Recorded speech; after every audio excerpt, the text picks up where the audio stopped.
ओम शांति। आज 19 जुलाई 2023 बाबा की साकार महावाक्य। प्यारे बाबा बोले, मीठे बच्चे, तुम्हारा यह जन्म बहुत ही अमूल्य है, क्योंकि बाप स्वयं इस समय तुम्हारी सेवा करते हैं। लक्ष्य सबसे तुम्हारे वस्त्र साफ करते हैं। प्रश्न, जो अल्लाह को सृष्टि का रचयिता कहते हैं, उनसे कौन सा प्रश्न पूछना चाहिए? उत्तर है, उनसे पूछो, जब अल्लाह ने सृष्टि रची तो रचना के लिए उन्हें फीमेल चाहिए। भला अल्लाह की फीमेल कौन? गॉड फादर कहते हो तो ज़रूर मादर भी चाहिए ना। तुम बच्चे इस गुह्य राज को अच्छी तरह से जानते हो। अल्लाह की फीमेल है यह ब्रह्मा, यह है तुम्हारी बड़ी माँ। इस बात को मनुष्य समझ नहीं सकते। गीत, किसने यह सब खेल रचाया? ओम शांति। बच्चे जानते हैं, कोई भी मनुष्य इस गीत का यथार्थ अर्थ कर ना सके। नाटक बनाने वाले भी नहीं समझते, ऐसे ही गीत बना देते हैं, जैसे शास्त्र बना देते हैं, समझते कुछ नहीं। तुम वेदों के लिए कहते हो, यह धर्म शास्त्र नहीं है। शास्त्र कहेंगे लेकिन धर्म शास्त्र नहीं। अब धर्म शास्त्र से तो कुछ फ़ायदा होना चाहिए। धर्म शास्त्र का अर्थ भी नहीं समझते हैं। शास्त्र अर्थात जिससे कोई धर्म स्थापन होता है किसी द्वारा, तो पूछना चाहिए, वेद उपनिषद किस धर्म के शास्त्र हैं? वह धर्म किसने स्थापन किया? इनसे तो कोई धर्म ही नहीं निकलता है। कौन कौन से धर्म है वह भी समझाया जाता है। जैसे ही झाड़ में मुख्य है थूर, तना, फिर बड़ी डाल, फिर छोटी छोटी टालियाँ निकलती हैं, तो बच्चों को समझाया जाता है, यह जो धर्म शास्त्र हैं, सर्वशास्त्रमय शिरोमणि गीता, वह है थूर। उनके बाद बाकी सब ठहरे रचना।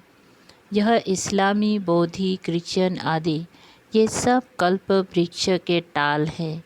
गीता में भी लिखा हुआ है, मनुष्य सृष्टि का झाड़, तो ये झाड़ का राज बुद्धि में अभी बैठा है। इसका मुख्य थूर है आदि सनातन देवी देवता धर्म। इस झाड़ की भेंट बड़ के झाड़ से की जाती हैं, वह बहुत बड़ा होता है। झाड़ जब पुराना होता है तो उनका थूर सड़ जाता है, बाकी टालियाँ रहती हैं। यह भी ऐसे ही है। बच्चे जानते, इनका थूर जो देवी देवता धर्म था वह अब है नहीं। परमात्मा 24 अवतार लेते हैं तो वह सर्वव्यापी हो नहीं सकते। जब अवतार लेते हैं तो उनको सर्वव्यापी कैसे कहेंगी? नई बात है ना। कितना बड़ा झाड़ है, थूर है ही नहीं। एक भी मनुष्य नहीं जो कहे हम आदि सनातन देवी देवता धर्म के हैं। सतयुग को लाखों बरस पिछाड़ी में ले जाते हैं। कितनी मुश्किलात की बात हो गई है। अब सभी मनुष्य दुखी ही दुखी हैं। दुखी कौन हो सकता है? सन्यासियों की बुद्धि में भी यह भेंट आएंगी नहीं कि यहाँ काग बिष्टा समान सुख है और अथाह दुख है। ये उन्हों को पता नहीं है। अब बाप बतलाते हैं, तुमको अथाह सुख में फिर ले जाता हूँ। इस समय अपना पाठ बजाए सभी कुछ करके छिप जाते हैं। यूँ पाठ तो सभी बजाते हैं, इस्लामी, बौद्धी आदि सब छिप जाएंगे, ऊपर चले जाएंगे, यह भी कोई नहीं जानते। मनुष्य को ही समझाया जाता है, जानवर को तो नहीं बताएंगे। मनुष्य का जन्म सबसे ऊंच गाया जाता है, वो कौन सा? कहते भी हैं कि मनुष्य की तो चमड़ी भी काम में नहीं आती, फिर कहते मनुष्य का जन्म उत्तम है। वास्तव में तुम्हारा यह जन्म उत्तम है, जो बाप बैठ तुम्हारी सेवा करते हैं। दुनिया के मनुष्यों का यह जीवन बहुत कनिष्ठ है। तुम जानते हो, हम भी पहले छी छी मुत पलिती मनुष्य थे। अब बाबा हमारे इस वस्त्र को ज्ञान लक्ष्य सबसे साफ करते हैं और कहते हैं अब अपने बाप को याद करो। इस दुनिया में बाप को कोई भी नहीं जानते हैं। बाप को जाने तब तो बच्चे बने, शिव के बने, ब्रह्मा के बने, तब पुत्रे कहलाए। ब्राह्मण भी दो प्रकार के हैं, एक है मुख वंशावली, दूसरे है कुख वंशावली। तुम हो ब्रह्मा के मुख वंशावली, ब्रह्मा कुमार कुमारिया। ब्रह्मा का बाप कौन? शिव बाबा। उनका बाप तो कोई होता नहीं। तुमको पढ़ाने वाला भी वो है, तुम्हारा गुरु भी वो है। अभी सन्मुख बैठे हैं, फिर छिप जाएंगे। पतित दुनिया को पावन बनाए, देवी देवता धर्म की स्थापना कर और सबको मुक्ति धाम में ले जाएंगे। 21 जन्मों का सुख दे दिया, फिर और क्या चाहिए। बाबा सदा सुखी तो बनाते हैं, बाकी ऊंच पद पाने के लिए पुरुषार्थ करना पड़े। श्री कृष्णपुरी को सुखधाम कहा जाता है। श्री नारायण का बचपन नहीं दिखाते हैं, श्री कृष्ण का स्वयंवर दिखाते हैं। अगर राधे से स्वयंवर हुआ तो फिर उनका नाम क्या बदली हुआ, वो दिखाते नहीं। लक्ष्मी नारायण का तो मनुष्य को पता नहीं, उनके जीवन चरित्र को कोई जानते नहीं। तुम अभी समझ रहे हो, कोटों में कोई ही निकलेगा जिसने पूरा चक्र लगाया होगा। तुम ये जानते हो, भक्ति वो करते जो पहले पहले पूज्य से पुजारी बनते हैं। भक्त तो सभी हैं, सरसों के माफिक मनुष्य है। तुम जानते हो अब बेचारे सभी मौत की चक्की में हैं। अब तुम बच्चों को बहुत बड़ी बुद्धि मिली है। 84 जन्मों का चक्र बुद्धि में रखना बड़ा सहज है। हम अभी ब्राह्मण हैं, सो फिर देवता बनेंगे, फिर 84 जन्म लेने पड़ेंगे। हम सो का अर्थ भी बच्चों को समझाया है। हम सो हम यहाँ ही गाते हैं और धर्म में ये अक्षर ही नहीं, ओम माना भगवान समझ लेते हैं। वास्तव में ओम अर्थात अहम आत्मा, वह फिर उल्टा कह देते, आत्मा सो परमात्मा। अच्छा फिर क्या, हम शरीर तो है नहीं। परमपिता परमात्मा तो ऐसे कह ना सके कि अहम आत्मा मम शरीर। वो बाप कहते अहम आत्मा तो बराबर है। हमने ये शरीर लोन पर लिया है, यह हमारी जुत्ती है, हमारे पैर है नहीं। हमारे चरणों की पूजा हो नहीं सकती। कृष्ण की चरण है, हमारे तो है नहीं। मैं हूँ ही निराकार, यूँ तो आत्मा भी निराकार है, परंतु वो 84 जन्मों में आती हैं। मेरा तो शरीर है नहीं, मैं अशरीरी हूँ। तुमको भी कहता हूँ, अशरीरी बनकर मुझे याद करो। तुम जानते हो बाबा आया हुआ है, उनका क्या पाठ है, पतित दुनिया को पावन बनाना। निराकार तो जरूर कोई शरीर में आया होगा, मनुष्य को पता ना होने कारण उन्होंने फिर नाम लिख दिया है फास्ट प्रिंस श्री कृष्ण का। अब श्री कृष्ण यहाँ कैसे आ सकता, ये समझकर फिर समझाना है। टैगोर आदि गीता की कितनी महिमा करते थे। वास्तव में यह श्री कृष्ण के बहुत जन्म के अंत का जन्म है, जिससे शिव बाबा बैठ गीता ज्ञान सुनाते हैं। बाबा कहते मैं छोटे बच्चे के तन में कैसे बैठ सुनाऊंगा, जरूर अनुभवी रथ चाहिए। ड्रामा अनुसार हमारा ये रथ मुकर्रर है, पैसे नहीं कि फिर दूसरे कल्प में और रथ लूँगा। ब्रह्मा द्वारा ही स्थापना करेंगी। कल्प पहले भी तुम ब्रह्मा कुमार कुमारियों ने ब्रह्मा द्वारा बरसा लिया था। अब बाप कहते हैं और संग तोड़ मुझ संग जोड़ो। मेरा तो एक शिव बाबा, दूसरा ना कोई। तुम मात पिता जिसकी इतनी महिमा है, अभी तुम उनके सन्मुख बैठे हो। विचार किया जाए, बरोबर हमको किसने रचा। कहते हैं अल्लाह ने रचा, तो ज़रूर अल्लाह की कोई फीमेल भी होंगी। अल्लाह तो निराकार हैं, उनकी फीमेल फिर कहाँ से आई। तुम गॉड फादर कहते हो, तो फादर हमेशा रचता होता है। मदर ही ना हो तो उनको फादर कैसे कहेंगी। बच्चा पैदा होता है तब ही फादर कहते हैं ना। यह किसी को पता नहीं गॉड फादर की फीमेल कौन है। यह है सबसे गुह्य बातें। आदम बेबी दोनों हैं। आदम उनको कहेंगे तो फिर सरस्वती को बीबी नहीं कह सकते। वह बीबी हो तो फिर उनकी माँ कौन। ये बड़ी समझने की बातें हैं। बाप ही बैठ समझाते हैं।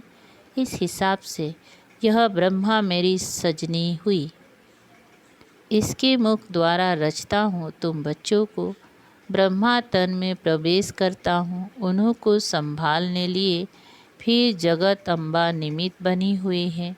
आदिदेव ब्रह्मा और जगत अम्बा सरस्वती ये कौन है। विवेक कहता है ब्रह्मा की बेटी। तो रचना कैसे रची। ब्रह्मा द्वारा रचा तो ये है बड़ी माँ। फिर संभालने के लिए मम्मा भी है बाबा भी है। पहले नंबर में सरस्वती जाती हैं। जगदम्बा की कितनी महिमा है। अब तुम समझ गए हो। हम सो ब्राह्मण बने हैं। हम ईश्वर की गोद में आए हैं। इसमें भी दो प्रकार के हैं सगे और लगे। एक ही माता के बच्चे फिर सगे और लगे का तो सवाल ही नहीं उठता। यहाँ भला सगे और लगे क्यों कहा जाता है। कहते हैं जो सगे बनते हैं वो प्रतिज्ञा करते हैं हम पवित्र वन बरसा लेंगे तो ऐसे पवित्र ही गद्दी नसीन बारिश बनते हैं। लगे फिर प्रजा में चले जाते हैं। सगे भी बहुत बनेंगे फिर उनमें भी नंबरवार होंगे। जितना जो पुरुषार्थ करेंगे वो माँ बाप के तख्त पर बैठेंगे। मम्मा बाबा तख्त पर बैठते हैं तो हमको भी तख्त मिलना चाहिए परंतु बनेंगी नंबरवार। तो यह है योग की यात्रा। बाबा को याद करना है। सुदर्शन चक्र फिराना है। आप समान बनाना है। मेहनत करनी पड़ती है। आप समान बनाने में बच्चियां परिचय देकर बाप के पास रिफ्रेश होने लिए ले आती हैं। बाबा देखते हैं कौन कौन बाप से पूरा बरसा लेंगी और सब तरफ से ममत्व मिटाए एक तरफ लगाएंगी। जानते हैं बाबा हमको विश्व का मालिक बनाने वाला है। बाप कहते हम तुमको स्वर्ग का मालिक बनाएंगे। फिर चाहे सूर्यवंशी चाहे चंद्रवंशी बनो। तो बाप अपने आप सब कुछ कर रहे हैं। फिर छिप जाएंगी। घड़ी घड़ी अवतार तो लेते नहीं हैं। उनको अपना शरीर ही नहीं है। वो एक ही बार आते हैं। तुम तो घड़ी घड़ी एक चोला छोड़ दूसरा लेते रहते हो। मैं पुनर्जन्म में आता नहीं हूँ। कितना अच्छी रीति समझाते हैं। आगे यह बातें बुद्धि में नहीं थी। अनायास घर बैठे रास्ते जाते बाबा ने प्रवेश कर लिया। फिर मालूम पड़ा अब दिन प्रतिदिन सब बातें बुद्धि में बैठती जाती हैं। कहते हैं ना हम 7 दिन का बच्चा हूँ 2 मास का बच्चा हूँ। यह ज्ञान तो सेकेंड में भी मिल सकता है। कितने बच्चे हैं और कोई सत्संग नहीं होगा जहाँ इतने बच्चे हों। प्रजापिता ब्रह्मा और जगदम्बा भी बाप के बेटे बेटी हैं ना कि मेल फीमेल हैं। मेल फीमेल इतने बच्चे कैसे पैदा करेंगे। कुक वंशावली की तो बात ही नहीं। जिन्होंने कल पहले मात पिता का बनकर वर्षा पाया है वही आते रहते हैं। कलम लगाती रहती हैं। बगीचा है ना। अभी देवी देवता धर्म के फूल तो है ना है नहीं। बाकी सब जैसे कि कांटे हैं छुपते हैं। यह कांटों की दुनिया है। बाप आकर कांटों से कली कली से फूल बनाते हैं। श्रीमत पर नहीं चलते हैं तो फिर गिर पड़ते हैं। बाबा से समझ जाते हैं ये विकारों में गिर पड़ा है। अभी तुम पतित से पावन बन रहे हो। बापू गांधी भी पतित पावन को याद करते थे। चाहते थे वर्ल्ड ऑलमाइटी अथॉरिटी का राज्य हो, सो तो बाप ही स्थापन करेंगे। तुम जानते हो अब हमको इस कंसपुरी से कृष्णपुरी में जाना है। भारत में सतयुग था, लक्ष्मी नारायण का राज्य था। 5000 बरस की बात है। 5000 बरस से पुरानी चीज़ कोई होती नहीं। लाखों बरस की तो कोई चीज़ रह ना सके। देखो तुम बूढ़ी माताएं गुड़गांव से आए हो मात पिता पास, जिनसे वर्षा मिलना है। बाप भी बूढ़ियों को देख खुश होते हैं। 5000 बरस पहले भी आकर वर्षा लिया था। सारा मदार प्रसाद पर है। तुम बूढ़ी आए इतना ज्ञान उठा नहीं सकते। ये दादा बूढ़ा तो बहुत अच्छा पढ़ता है। तुम समझती हो जवान सरस्वती माँ अच्छा पढ़ती हैं। अरे ये तो ब्रह्मपुत्र नदी है, ये तो ज़रूर जास्ती पढ़ते होंगे ना। ये बूढ़ा सबसे तीखा है। वो तो फिर भी बेटी हो गई, बूढ़ियों के लिए भी है बहुत सहज। बाबा को याद करते रहो। ओहो शिव बाबा कुर्बान जाऊं, आप तो सुखधाम ले जाते हो। बस ऐसे खुशी में रहो तो भी बेड़ा पार है। हमेशा समझो शिव बाबा समझाते हैं, इनको छोड़ दो। ऐसे ही समझो शिव बाबा सुनाते हैं। तो बुद्धियुक्त शिव बाबा पास जाने से विक्रम विनाश होंगी। मम्मा भी शिव बाबा से सुनकर सुनाती हैं। सदैव एक शिव बाबा की ही याद रहे तो विक्रम विनाश होते रहेंगे। अच्छा मीठे मीठे सिकलधे बच्चों प्रति मात पिता बाप दादा का याद प्यार और गुड मॉर्निंग। रूहानी बाप की रूहानी बच्चों को नमस्ते।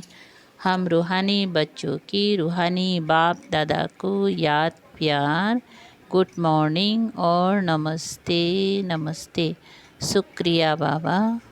सार है नंबर 1, गद्दी नसीन पक्का वारिस बनने के लिए पवित्रता की प्रतिज्ञा कर सगा बच्चा बनना है और संग तोड़ एक संग जोड़ना है। 2, आप समान बनाने की सेवा करनी है।